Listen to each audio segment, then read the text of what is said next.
Good morning, stoners. So, this happened.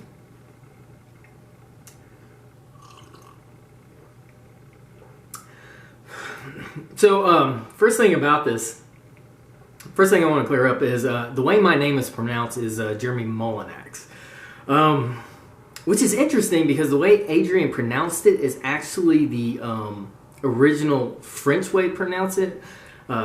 The Molinaxes are like French, pretty sure. I got an uncle who's obsessed with that stuff. They used to be judges, and they came over to America on the boat after the Plymouth. So the second boat to America, like 200 years ago. But the American way to pronounce my name is Jeremy Molinax. But how this whole thing went down was a bit more like this.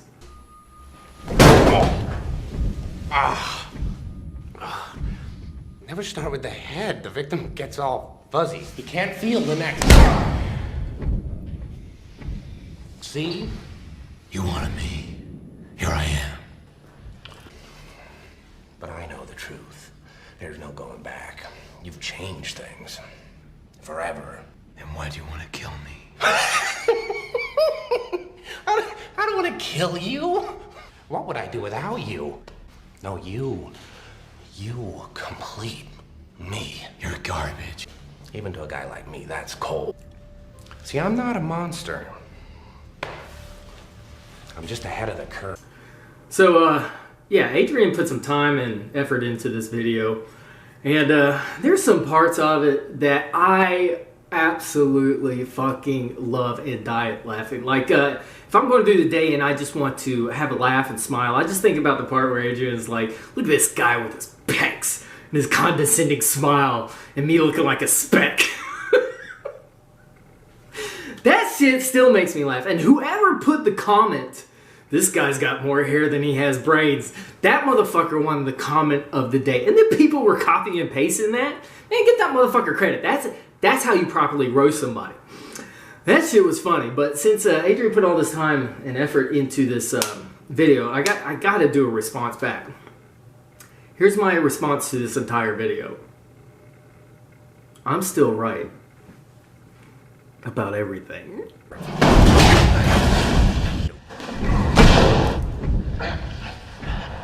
It's in control.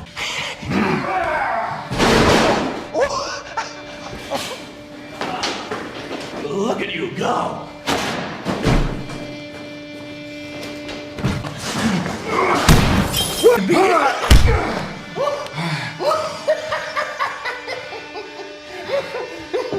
You have nothing to threaten me with. Nothing to do with all your strength. Okay, all joking aside, okay, I did actually mean that I am right about that video, but here's the thing. There's a lot more going on behind the scenes, and there's a bigger picture here that you guys don't know about, and that's what I want to fill you in. I want to fill you in on the things that are behind the scenes that you guys don't know, and the bigger picture that's going on with this. But like first off, man, I did that video over 3 months ago. And a lot has happened in the last 3 months. And you think that motherfucker just now saw that video? Hell no, he didn't just fucking see that video. I mean, he was Twitch acting. He saw that shit forever ago. And yes, well, anyway, I like Adrienne. I consider him a friend. We've been friends on Facebook. We messaged each other like the last month or something like that. He was just getting that shit off his chest, man. I took some jabs at him. He took some jabs back at me. But fucking whatever. But, And yes, I do call Adrienne a motherfucker, but I told that to him. I'll be like, listen, I'm going to call you a motherfucker because you actually are one. Think about it. I know that went over a bunch of you guys' head. Oh my God, he just called the main man a motherfucker. But trust me, one day his son will get that joke. I'm sure his girlfriend already does. And after you guys grow up and go through puberty, I'll explain it to you. But yeah, that motherfucker, he saw that video like fucking months ago. And the thing about that video is that whole video was not directed toward him. It was directed toward correcting a mindset. And then I did have to address Adrienne, but there's more to that than meets the eye. But here's the thing. Adrienne isn't the only one who's been watching my videos. All right, I'm gonna. You guys are actually gonna fucking learn something today. I'm gonna teach you guys something. Okay, so I've spent a lot of my life when I'm not hanging out with friends or spending time with my goddaughter or drawing or working out or going to work or something like that. But sometimes what I do with my free time is I like to go to Barnes & Noble. I don't know who all is seeing this around the world, but Barnes & Noble is like a bookstore / library that has like Starbucks in it. So I'll go there, I'll get coffee, and I'll get books, and I'll just study a bunch of different subjects on things that are interesting to me or things that I can apply. I did the college thing once, and it was fucking useless. I went for graphic design, and why do I need to take fucking like English courses when I just want to learn the programs of graphic design? Man, fuck all that shit. When I could learn something by going straight to the source, and you can learn things like really fast if you know, go straight to where it is and have to cut through all the bullshit. And that's like some things I like to do. And I'm old school. I kind of like books, but I also like researching online. But books are like cooler, turning the pages. I studied things like science in the Bible, body language, philosophy, biology, the biology of women, the biology of men, how they're different, why we're different, how we're wired, how relationships work, how they come together, how they fall apart, how to fix them when they fall apart, businesses and stuff like that. Just useful stuff that I could use. Well, on the subject of body language, which I've been studying for a long time, this is a fascinating subject. There's this old show, used to be called Lie to Me. And what it was is this guy who worked for the FBI, and he studied body language too, but he could tell when people were lying by the body language signals they give off. Now, this stuff is real, and I've studied it, and it's a fascinating subject and very useful, but it's very, it's like a skill. Like, you can't just go up and read like one thing. It's a cluster of things together, and after you get good at it, you can just start picking up. Like, example, like somebody would say, like, this is closed off body language, but actually, if somebody was cold, they would do this. So it's a skill, and it's a cluster of things together. But what's crazy, after studying it for years and applying it, you can actually look at somebody, read their body language, read their micro expressions and stuff like that. And if you know the content between the individuals, you could get inside their head. It's like reading minds. It's fascinating. And so I'm going to give you all an example. There's this thing in body language called mirroring. Mirroring body language. You have to Google the shit. But like when guys do it to each other, it usually means that there's somebody they respect, or they're on a subject that fascinates them and stuff like that, or they agree with them in their mindset and they get on the same page, and this is all subconscious. And the reason body language works is because your body, you only control 10% of your body. The movement, the rest is subconscious, like your heart rate, your breathing, your digestion, your eyes, the way they work, your ears, the way they work. You only control 10%. And 10% of communication is what you say. The other 90% is body language. For example, if you came up to a girl and you're like, hey, how you doing? And she says, hi, I'm fine. You come up to a girl, you say, hey, how you doing? She goes, hi, I'm fine. Come up to another girl. Hey, how you doing? Hi, I'm fine. See that? They both said the exact same thing, but what they were communicating is completely different. And even if somebody tries to hide it, they can't help it. Their subconscious comes out and they give off these cues that you can't help. One of my favorites is when a woman finds a guy attractive, the pupils in her eyes start getting bigger when she's talking to him. I've done this. I've been talking to a girl and watching her eyes, looking at her in her eyes. The black part just starts getting bigger and bigger. And by the time she's done, and I didn't say nothing, I'm not going to say nothing. It's just, I know this information, and, the black part's big because she likes what she's looking at. The subconscious opens it up to get more light so she can get more detail. And these are things you just can't control. But, so like back to mirroring. But after studying this for so long and then applying it, I noticed something. I noticed a trend in like the last 5 years from studying psychology and body language. In the last 5 years, I started to notice that on social media, people's subconscious would start to come out. And I was able to read this. It was fascinating. It was like blowing me away. Now, it's much easier to read somebody in person because you get their energy, you get to see stuff like that, and it's much easier to mask yourself on social media, but their subconscious started leaking out. And I started noticing it because I've been applying it for so long in real life. I was like, holy shit. I could read people's subconscious through their social media. It's crazy. So back to the thing of mirroring, when somebody has a subject that you're fascinated at or something like that, you will mirror them. Or like if a woman finds a dude interesting or attractive, she will mirror him. But for example, I posted in one of my videos, I used this picture of Eris and me to show a comparison between us. Well, soon after I posted that video, Rip posted a video using this as the thumbnail. Okay, now put these side by side. Y'all notice anything interesting about these pictures? Even the colors? This is not a coincidence. This is subconscious mirroring, which means he was watching my videos. And I'm sure he's watching this video right now. I'm sure a lot of people are. What's up, Rip? What's up, Rickster? What's up, fellas? I also noticed that a lot of commentaries were mirroring the exact same things I was saying in my videos. What's up, fellas? Oh, and by the way, why I got you guys' attention, Avery, stop being a little Leroy fucking bitch. God! For those of you who don't know, Avery is Run It Black.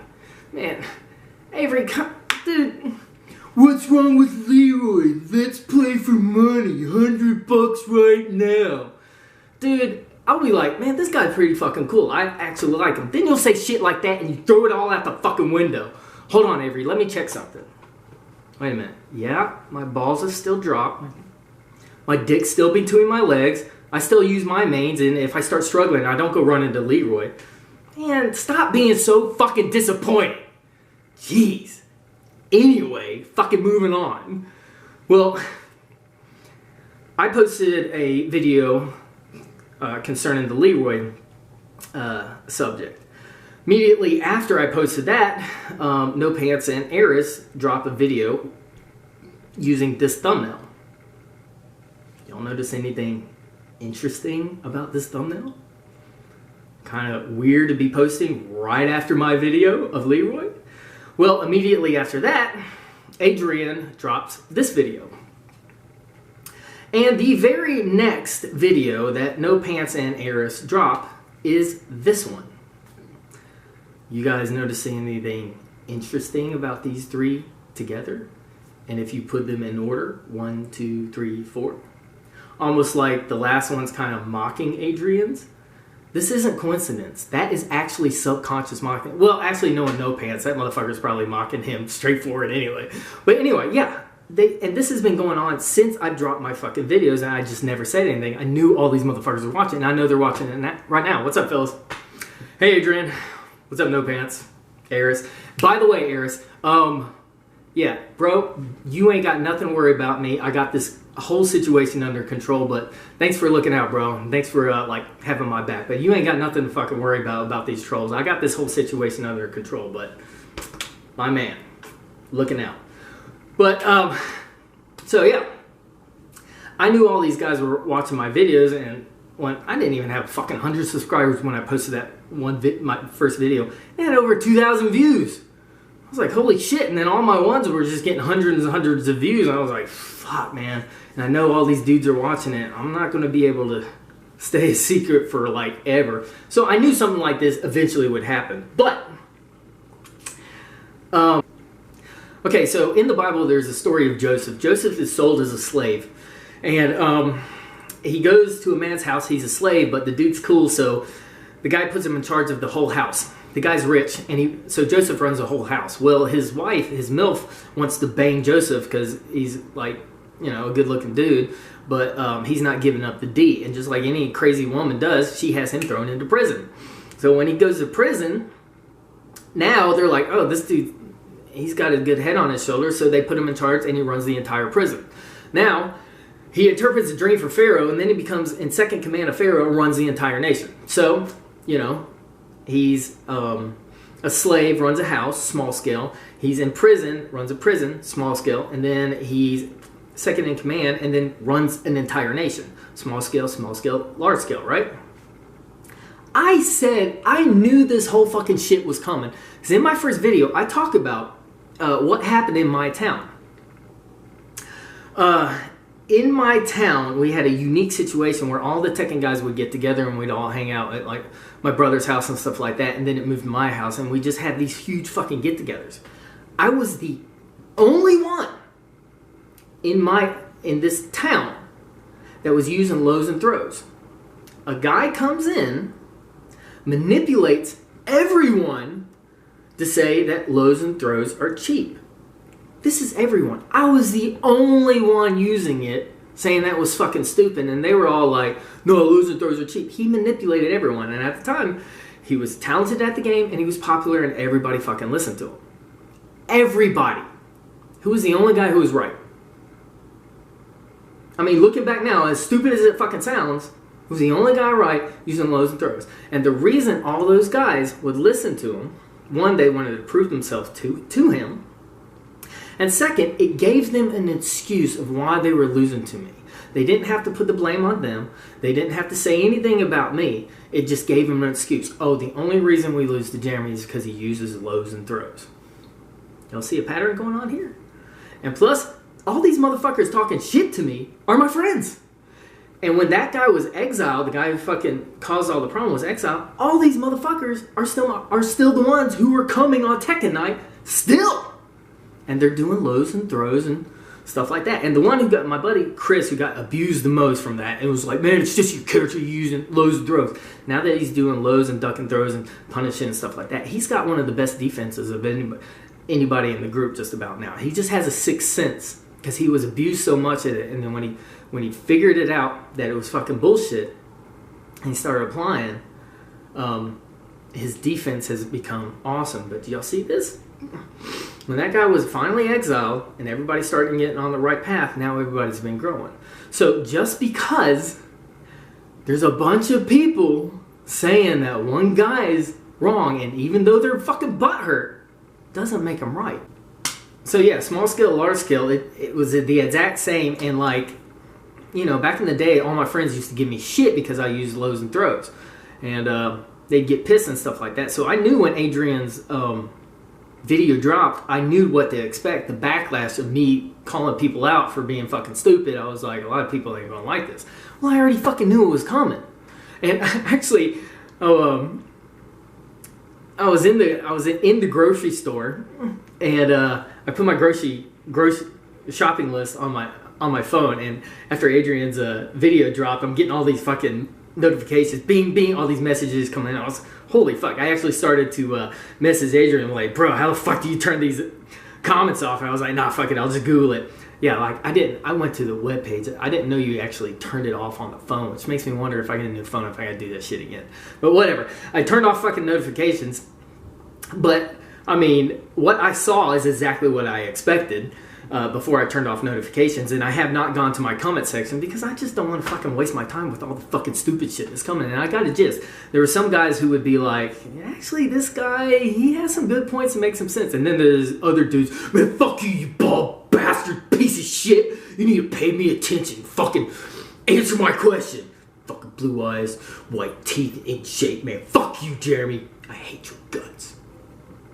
So, yeah, I mean, I was like, yep, I'm definitely in the right fucking community. So, yeah, attack a player. I knew the attack was coming. What I did, I fucking parried it and sidewalked it.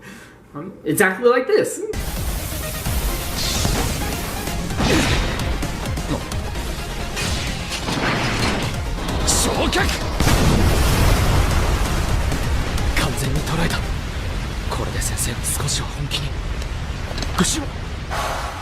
はい、俺の勝ち。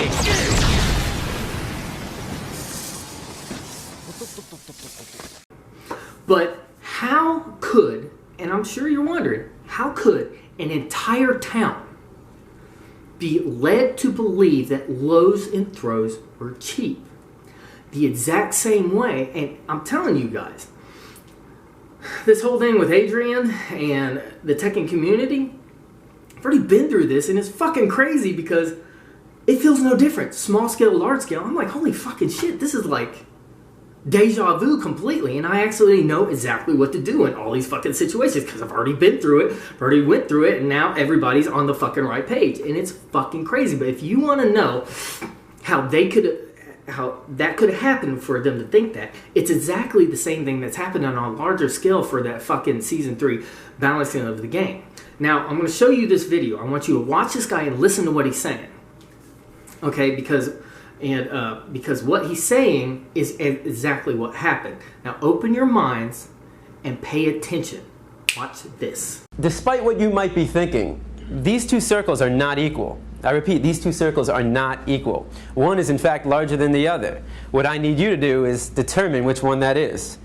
So, please raise your hand if you believe the blue circle is larger than the red. All right. Please raise your hand if you believe the red circle is larger than the blue. All right, very good. Now, before I said anything about these two circles, what was your first instinct? Equal, right? Because they look equal. And the reason why they look equal is because, in fact, they are equal. These two circles are identical. Yet I got just about every one of you to raise your hand and say that they're not. So what did we learn? That you can be manipulated like that to believe in something that goes against your natural instinct. Just imagine as a child you're taught that the blue circle is larger than the red. If you say it enough times, you convince yourself that's the truth. If you're told the lie enough times, it becomes part of your reality. And if enough people are taught that lie, that the blue circle is larger than the red, well, now it becomes part of the culture. And if that culture then passes that misinformation along to the next generation, well, now it becomes tradition. And what we have to remember is that just because we have a tradition doesn't mean it's morally acceptable. Tradition and morality are not always the same. So this is what's happened. There's absolutely no fucking difference. These two characters are almost identical and almost exactly the same, but everybody's been manipulated to think they have it by the opinion of one guy. Now, for example, let's just go over this. Kazuya has a hell sweep and he has down and both punch buttons. Jin has his down back 4 and he has a hell sweep. And then, yeah, but Jin's hell sweep can launch. I'd be like, Kazuya's is faster and his also does launch.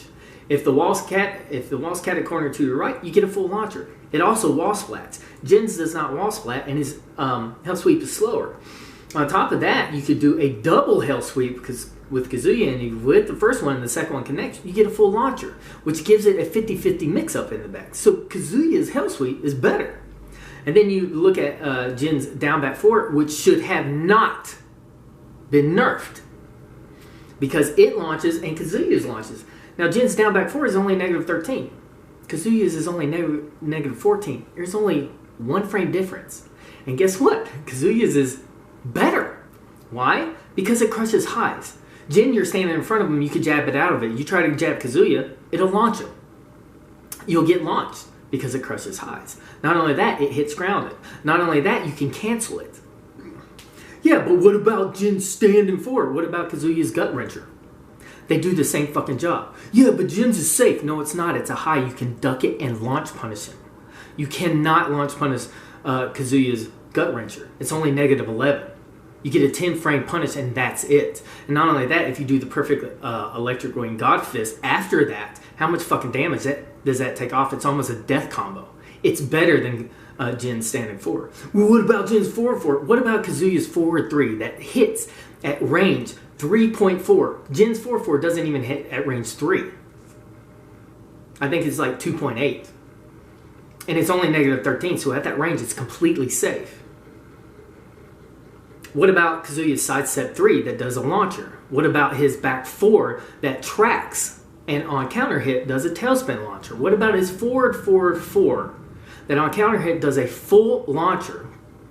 You don't have to commit to any Zen or anything like that. It also does better tracking because it's a forward, forward move, and it also hits grounded.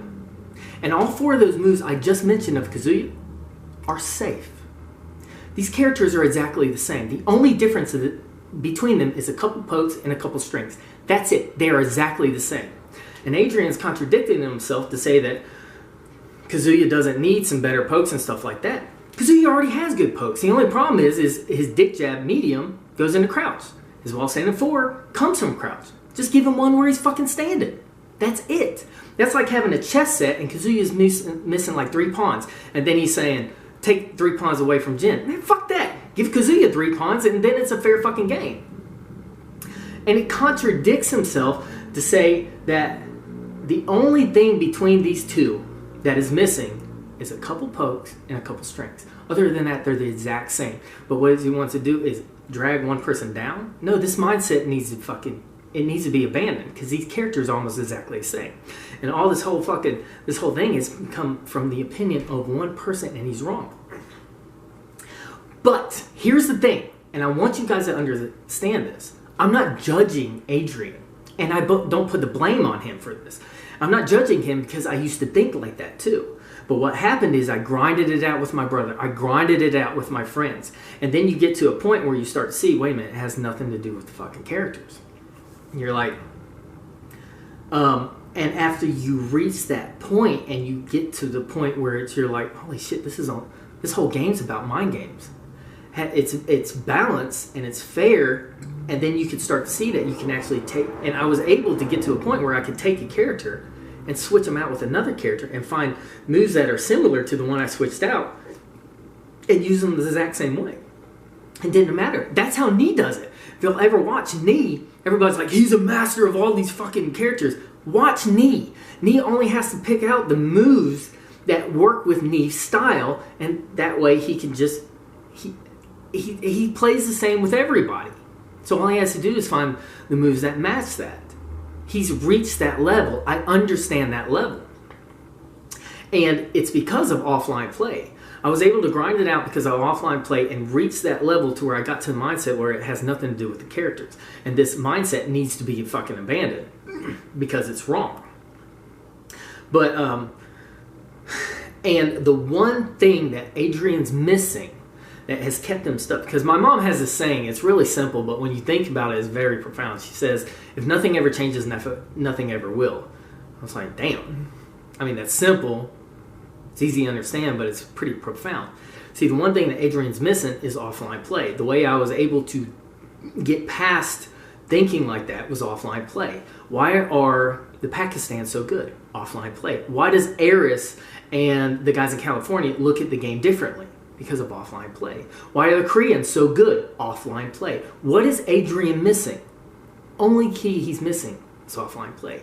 But here's the thing about this. Adrienne knows I'm right also, and he got this. When he went to Evo and he was around those people, he got it. He understood it.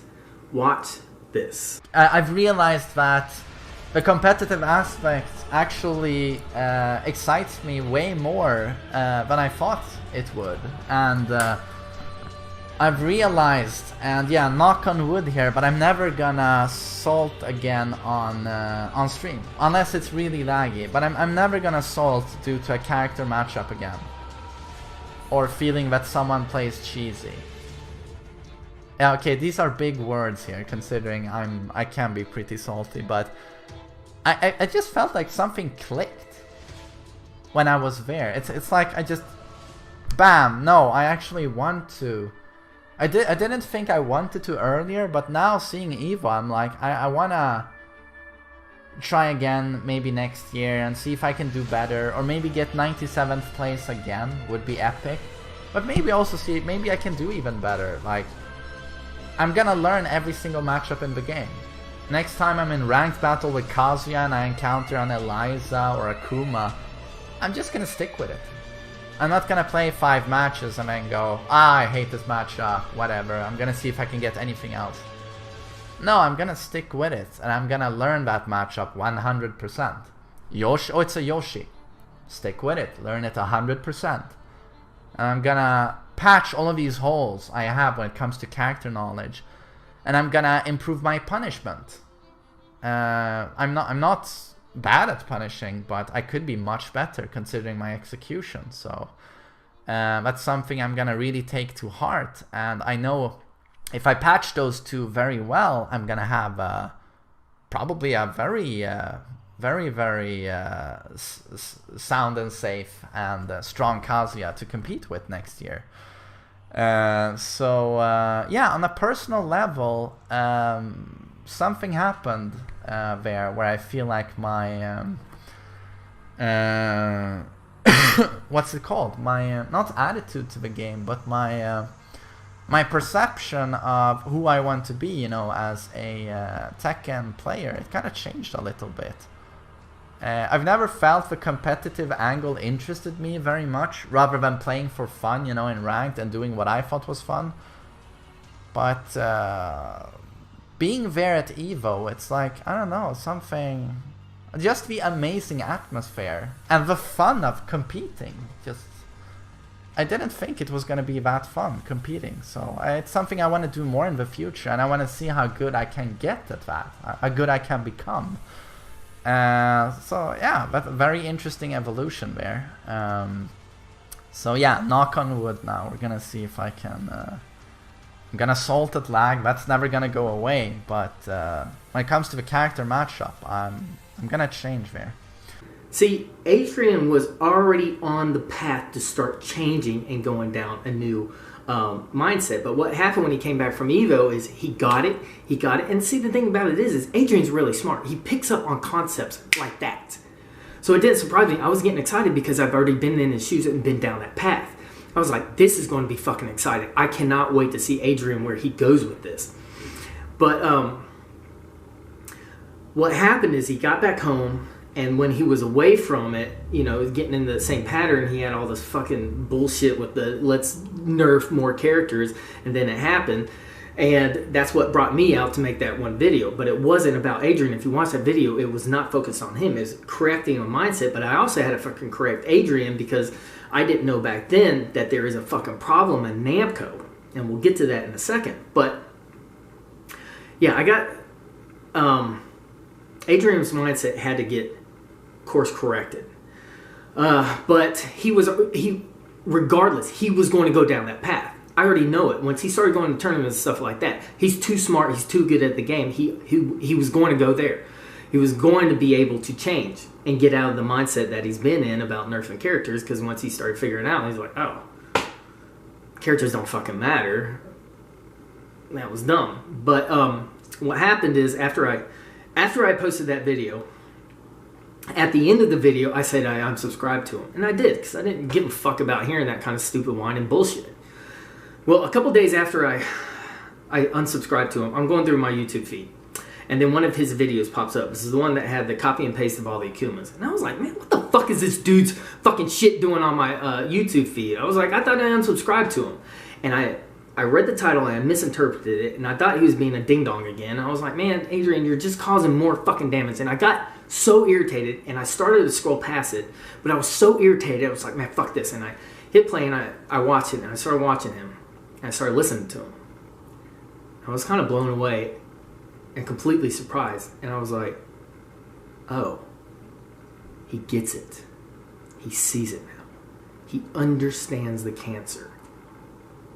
And then Aris posted a video, exact same time, seeing the same thing. I was like, oh, he sees it too. He gets it. And y'all could go back and you could watch this. From that time, he started course correcting back into the direction that he wanted to do after EVO. And I watched him. And he was getting back on the right path. And I subscribed back. He earned my respect. I didn't give it to him. He fucking earned it like that. Because the kid's smart. He's smart as fuck. And he started getting it. But I also noticed that when he started course correct and he started getting more bold in his course correct, what happened? In his comments, people started calling him a hypocrite because he just started saying something different back there. And now Adrienne's in this awkward fucking situation. Because I'm in a different scenario than him. This is his job. This is not my job. I don't get paid a dime for these fucking things. I do it because passion of the game and I actually give a fuck about all these morons. Even Adrienne, even Aerith, even all the fucking guys, the entire Tekken community. I actually give a fuck. That's why I make these videos. But this is also his job. This is how he pays his bill. This is how he feeds himself. He feeds his son. He feeds his girlfriend. He keeps his fucking lights on. And now he's in this awkward situation to where he can't grow because he's going through growing pains and he's learning how to fucking he's learning things, right? But he's doing it in front of all these people, and if he makes a mistake, this is coming out of his pocket too. So he's in this awkward situation. So this video he dropped, I know part of him he wanted to do it because I took some jabs at him. He took some jabs at me. I don't fucking mind. I like Adrienne. I consider him a friend. He cracks me up, especially when he does that. He made me come bullshit, man. That shit makes me fucking laugh every damn time. Dumbass. But and then there's a part that he felt like he had to do it because it was more job security. And then there's a part of him that didn't want to do it because he also knew the backlash that was going to come toward me. And that's why he asked for my permission first. But what he doesn't realize is I knew the backlash was coming too, and I'm completely fucking fine with it because I've already been through it. I don't give a fuck. I don't give a fuck about offending and pissing people off. I'm just going to say what's right. So he's been put in this awkward situation to where he's trying to fucking learn and get better. But this is not his fault. This is not Adrienne's fault. He should have never been put in this situation before. This is Michael Murray's fault. All right? And Namco, because I didn't realize until Leroy dropped what was actually going on, and it reminded me that Harada has been taken out and put somewhere else in Namco. And now they got Michael Murray making the decisions. Now, of course, they're going to do this behind closed doors and not say it out loud, but I'm going to show you how I fucking know this. All right. In body language, when somebody comes up and puts their hand on your shoulders or your lower back, it's a sign that they like you.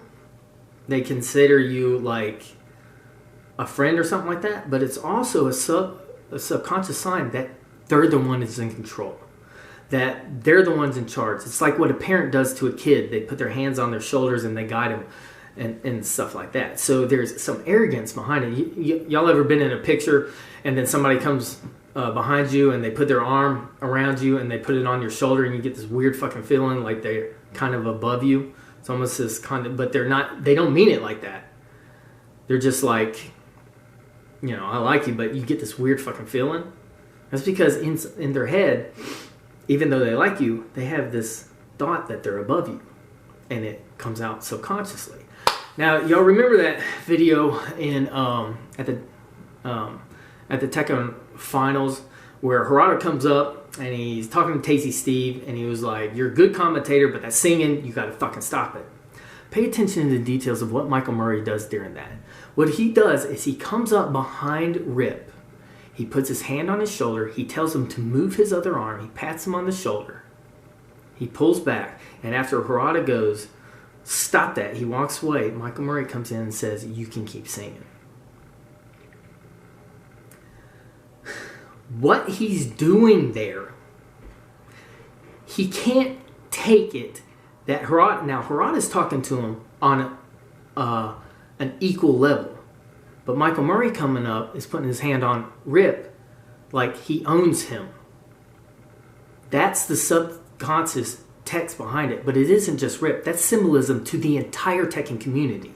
Because Michael Murray just can't stand it. Why did he have to feel the need to come up when Harada's talking to him? Because he couldn't take it anymore. And here's the thing. You can reverse role. When you see somebody doing a body language, all you have to do is put your body in that scenario. Your subconscious will program your brain and you can actually feel what they were feeling. So if you came up to a person and you put your hand on their shoulder, said, "Move the other arm," patted him on the shoulder, you can feel what he's feeling. And then Harada says, "Stop that." He walks away. Michael Murray says, "You can keep doing it." So he comes up, puts his hands on him, pats him on, move your arm, pats him on the shoulder. "Stop that. You can keep doing it." If you do that, you'll feel what he's feeling in here. It's fucking arrogance. He feels like he should be running the show. And he is running the show. Because you guys aren't fucking paying attention. Okay, now take that information, what I just showed you, with Michael Murray doing that little fucking stunt, whatever it was, and I don't know. See, man, if that was fucking me, good lord, if I was sitting there and some bitch came up and said, put his hand on my shoulder and then told me to move my arm, man, I'd be like, one, my fucking hand's already here, and get your fucking hand off me, and don't you ever fucking touch me again, Michael. Yeah, they probably wouldn't want me to ever be like a commentator and stuff like that, because I just wouldn't fucking tolerate that kind of bullshit. But whatever.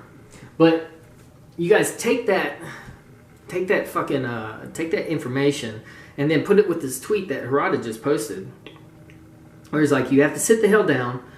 However, when I asked the tuning team, they said we are debugging a new tuning, multiple characters for mid-late January. Read that again. And pay attention and start asking the right questions. Okay?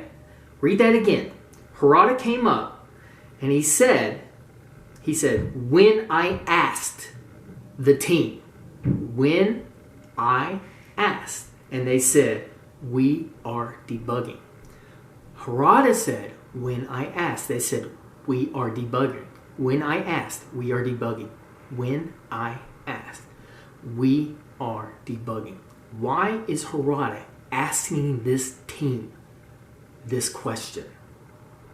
And why are they already doing it? This team will not just be all of a sudden be like, hey, we just feel like doing a balance update all of a sudden.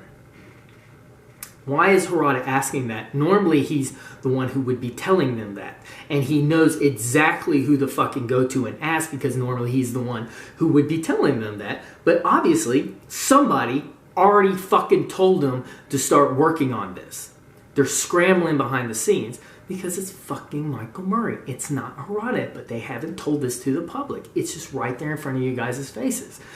But you just haven't picked up on it. I have picked on it because I've studied this fucking shit for years. And this is fucking idiotic and stupid for Namco to do, to take the most important piece, Harada, and put him somewhere else. Because every company, every fucking thing starts from the top and goes down. It starts from the vision of the person in charge. And all you have to do is look at other companies and things like that. Like, look at my favorite car on the planet is an Aston Martin. All you got to do is look at the fucking owner of Aston Martin, know he has his shit together. You look at the CEO of Lamborghini. And then you could go to things like movies, like Christopher Nolan made the Batman trilogy. He made Interstellar. He made Inception. His new movie Tenet coming out looks awesome. But all of them have a Christian Nolan feel. They all had the vision of him. And then you got Michael Bay, who made things, and everybody knows the difference between a Michael Bay movie. They all look the same. He made the Transformers. He made Bad Boys. And then you got people like Steven Spielberg, who made some of the best movies we've ever seen. And then you got this badass motherfucker for 2.5 decades who has been the face and the feel and the drive of our entire game. Right? It's all been on his shoulders because he understands the game, he understands us, he understands everything and the core of the game. And that's why it's been balanced and fair. And now they're taking him out and they're putting this fucking numbskull in charge. And that's why Season 3 has been a fucking disaster, and it's so dumb to do something like this. Now, I'm not going to say Michael Murray hasn't done all bad. He has done some good things. And Michael, I will give you props on this. I like the preset new character costumes. The frame data was way overdue. The punishment guides are awesome. But the damage that you're doing with the fucking balancing the game and stupid bullshit, and the negatives are outweighing the positives, and you don't understand the game. And that's why he needs to be replaced with somebody else. Just like George Lucas was replaced with Kathleen Kennedy, and that's been a fucking train wreck. But what should have been done is replace, if he was going to walk away, have Jon Favreau come in. Jon Favreau is the writer and creator of Mandalorian. He's also directed the first Iron Man, which launched the MCU. Now you put somebody like that who's like Lucas, and then things could explode and become better. Harada, what I'm saying is, Harada, and if Namco has the decision to have Harada be somewhere else, then you need to find somebody who's like Harada or better to take his place and make these decisions. And it's not Michael Murray because he's fucking everything up. I mean, we don't want this fucking bullshit. And see, I'm able to download people in real life, but we all play Tekken and we're all able to download opponents. So you guys know exactly what I'm talking about when I say download an opponent. Well, I'm going to explain downloading somebody in real life, and I'm going to explain what I'm talking about with Mike Murray and all this bullshit that I'm able to see easily, but I'm going to explain it in Tekken terms so you guys understand it. You can learn a lot from an opponent by the way he plays, and you can learn a lot just by the character he picks, correct? We all know this. So let's look at Harada. So Harada will enter tournaments. He enters his own tournaments. Let that sink in first. He enters tournaments. And he will pick characters like Heihachi Mishima and Fang. Let that sink in. Harada enters tournaments and picks characters like Heihachi. That's why he understands the games. That's why he's fair and balanced. Because of that, he gets it, and he will ignore certain things, and he knows what to do and the right risks it takes, and he knows that it's about, he knows it's difficult, but he also knows it's fair, and that's what hooks people, because when you invest in something that's difficult and you get a reward, that's what hooks you, even though it's fair, okay? That's the personality of Harada. Now, we all know Michael Murray has to play Tekken. There's no way he isn't. But Michael Murray designed a character like Leroy Smith.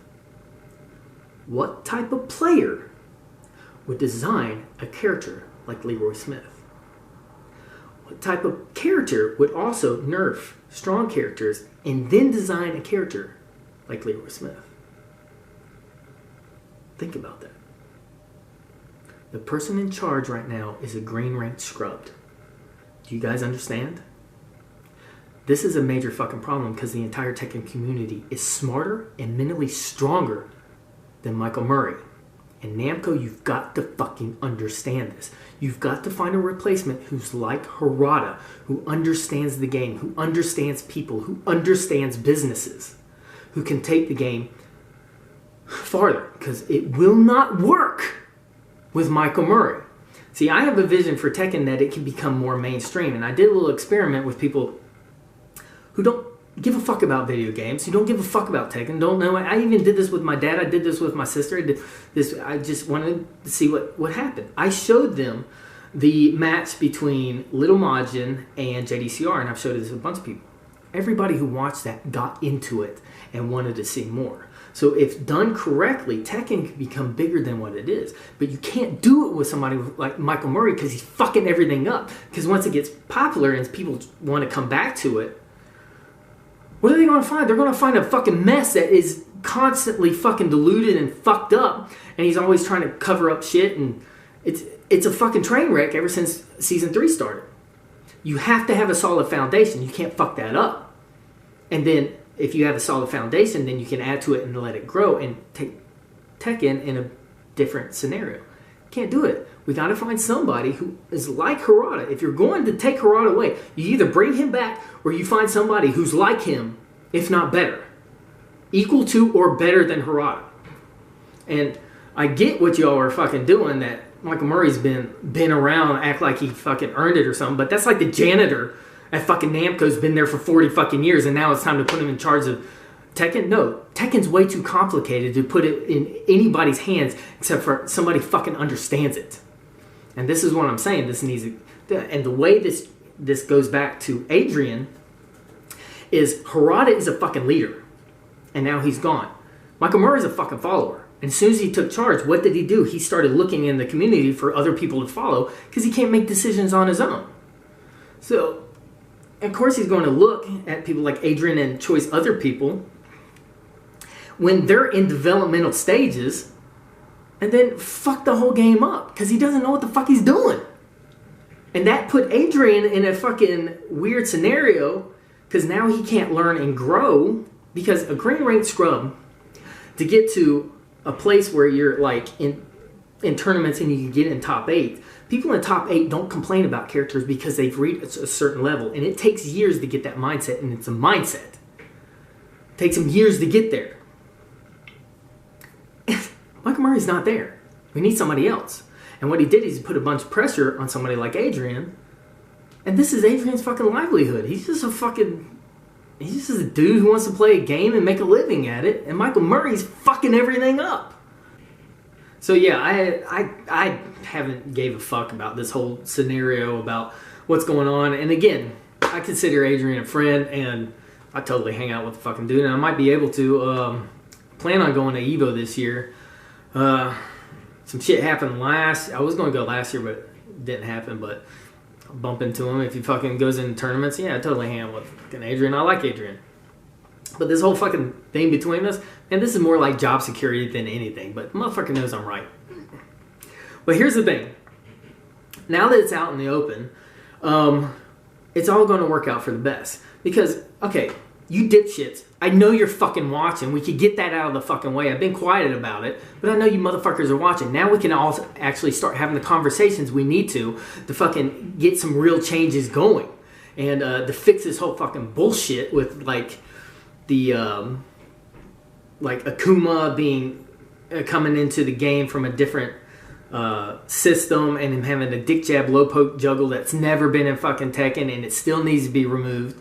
And then this whole fucking bullshit about Leroy. And here's the thing about Leroy. Leroy's a bigger problem than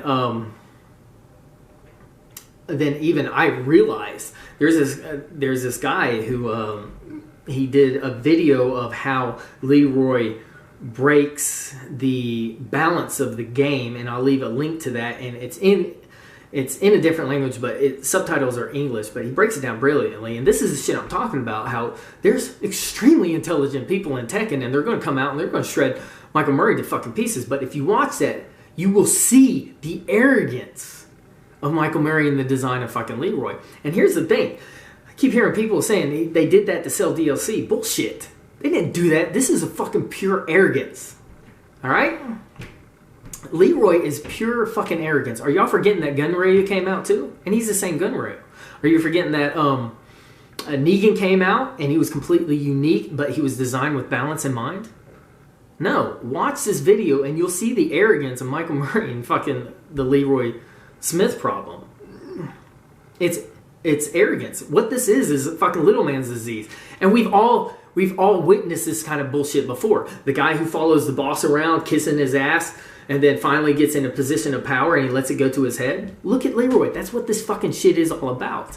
And this is a problem that we need to fucking fix. We need somebody who actually gives a shit, doesn't have a superiority complex over everybody, and looks at us at all like equals.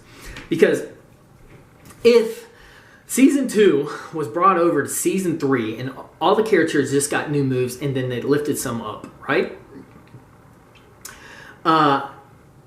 Adrienne wouldn't be in the situation he is now. Because nobody would have listened to that. He would have been able to learn and adapt and change, and he wouldn't be any pressure of what's going on. Because the fucking thing about Michael Murray coming in and looking at the Tekken community and doing this fucking bullshit favoritism of balancing is it puts people, puts them on the spot. And then all he has to do, like a cop-out little bitch, is if things don't work out, like they're not working out right now, is he could be like, well, they asked for it. So he could be like, nothing sticks to me. This is the fucking mindset of a green rank scrub. Doesn't take fucking responsibility. Now Harada, he will take risks. And it shows. But the thing about a risk and reward is when you take a risk, you could get a reward. But if you also take a risk, you could get a failure, but if you get a failure, you learn from it. And what happened in Tag 2? Tag 2 was a risk with the crash system. Now, I never liked the crash system, and most people didn't, but it was a risk. But what did Harada do? He learned from it, and when we went to Tekken 7, what did he do? He went back to the basics, and that's what a real leader does. Is when something's wrong, and he sees it doesn't work, he goes back to the basics. When he takes a risk and it rewards, he adds to it. But if something's wrong, he learns from it and then goes back. Michael Murray's not like that. He's just fucking covering up in this new whatever whatever fucking patch is coming, I guarantee that isn't going to fix any problems. I mean, even Eris the Gambling Man wouldn't fucking bet on that because of what I've seen. Now, if he were to prove me wrong, I'd be the first one to pat him on the back. But I seriously doubt it. And that's the fucking problem that needs to be addressed. And you motherfuckers, I know you're watching these videos. Let's start having these conversations and start getting fucking real change to direct our game back to where it needs to be and start bringing people together. Because right now there's so much tension, there's so much division, and it's fucking stupid. And I've already been through this, so I don't mind being the bad guy. Y'all can actually take these videos and get them to Harada, get them to the CEOs, let them watch it. And even if they get fucking pissed off at me, it doesn't matter, because like Michael Murray's their boy and been around forever, it doesn't fucking matter. What'll happen is they'll hear the truth and it'll stick. And then after a while, they'll be like, holy shit, that bald-headed fucking crazy guy was right about all this shit. And I'll force them to take action faster. Let's get this fucking shit on the road and course correct this entire fucking mindset and all these things and start getting it to where it fucking needs to be. And this is my message to Adrienne. Bro, buddy, I know it felt good to make that video and get that shit off your chest. And everything's going to work out for the best in the end. And but with all that said, and even though it's going to work out better for everybody because of it, Adrienne, I want you to be better than that. All right, the greatest compliment I've ever heard for you came from The Real Menace. Do you remember years ago when y'all faced each other in the lines? And I'm pretty sure that's the first time I ever saw Eris. I was like, who is this commentator with his beard and he's fucking sarcastic as shit? I really like this motherfucker, and I'm not even joking, because in the Lions Den, when you faced The Real Menace, that was one of the only times, that was when it was going on when we were having Tekken at my house. The gang got together on that night, and we didn't play. That was one of the only times we didn't play Tekken. What we did is, one of my buddies streamed it to my phone, and we watched that live. And I remember watching the match, and you dropped some pretty intense fucking juggles that would give you key rounds that could have led toward victory. But I remember days later, somebody was asking The Real Menace about facing you. The Real Menace says, he's not just a combo guy. He's really good, and he was much stronger than I thought he would be in the game. And I know what he's talking about, and I agree with him. Adrienne, you have the potential not just to be in top 8s, but to win tournaments. You have the potential to take the Tekken community on a journey we've never seen before.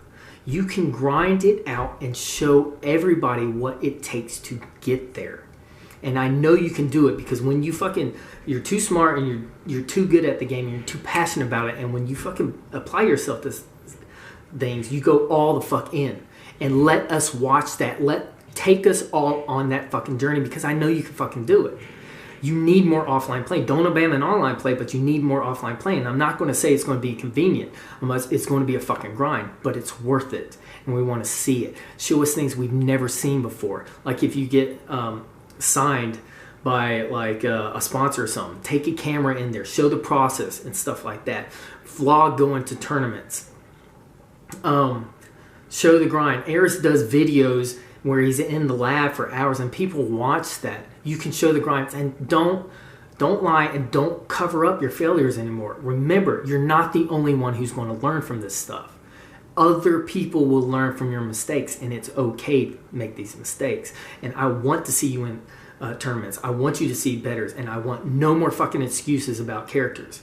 You're better than that. If somebody beats you, there's no move that's scrubbus. There's no flowchart that's scrubbus. There's no technique that's scrubbus if it wins.